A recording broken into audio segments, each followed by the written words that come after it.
quick last question for each of you. Riley, I'm going to start with yourself. You know, obviously many years of experience in the channel, working with deal registration at multiple companies. So, you know, if you're talking to somebody new, what's your key piece of advice for somebody managing a deal reg program in today's channel? Yeah, and I've talked about a few of these today as kind of the themes, but usually when I give advice to someone, I try to make it in, you know, just three things, right? So number one would be, if you're building a deal reg program in today's ecosystem, the first thing would be simplicity, which we've talked a lot about, not just from a process standpoint, but also from a programmatic standpoint. Two would be automation, which we've also talked about. If you don't have automation, you can't scale. And then the last one would be real-time visibility and insights, which I talked about a little bit as well. You know, but don't just give your partners visibility into the registration and the status of the registration.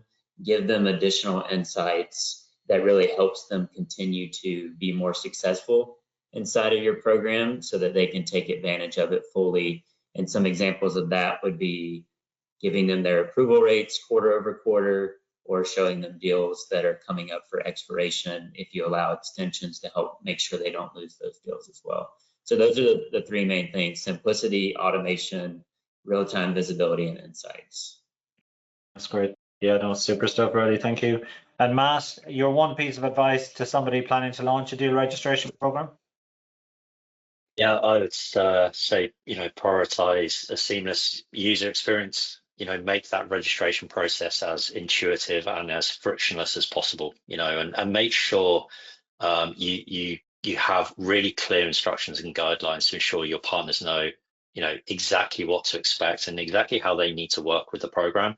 You know, and stick to those guidelines as well. You know, don't bend the rules just for one partner, because it will impact, you know, all of your other partners. So to sort of just sum up, you know, just a smooth deal registration experience really sets the stage for better engagement and retention for all of your partners in the long term.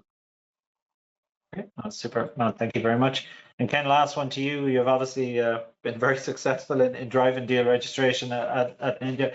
So yeah, what would you say, Ken, are the top things you've done to ensure a successful program? I think if I look at what we've done here, it's communication, and I give kudos to our enablement team too. But we've, you know, tried to communicate as much as we possibly could internally, also externally. And Riley, I agree wholeheartedly with the simplicity aspect of it. I think one of the things that we could have done better is more planning and leveraging expertise. So we tried to leverage as much as we could. You know, I reached out to a number of channel people because I've been in, like I said, a lot of big companies that had channel programs. This is the first time I really have been at the beginning of really building one out.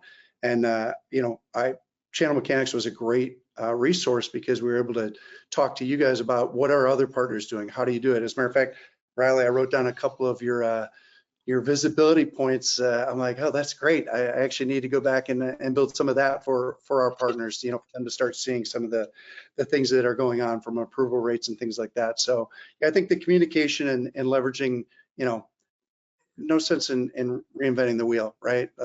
Take advice from people that have already done it and use that to help build your program. Yeah, no, that's all absolutely true, Ken. Having like yourself, having done it many times, it's yeah, you know, I always think it comes back to, you know, keep it simple, keep it automated. It has to move quick, and you have to have visibility. But from your partner's perspective, it has to be easy. And you know, my one piece of advice I would give to people is, when you're designing that deal reg form in the first place, that's where you put in the time. Just sit down, think it carefully, don't rush it. Just ask the right set of questions and keep that kind of data driven. And if you do that, you will absolutely be successful, and obviously the associated workflows behind it. And to Riley's point, it's a two-way street. You do need to provide that visibility back out to the partners as to where their opportunity is at, what status it's at, etc. So.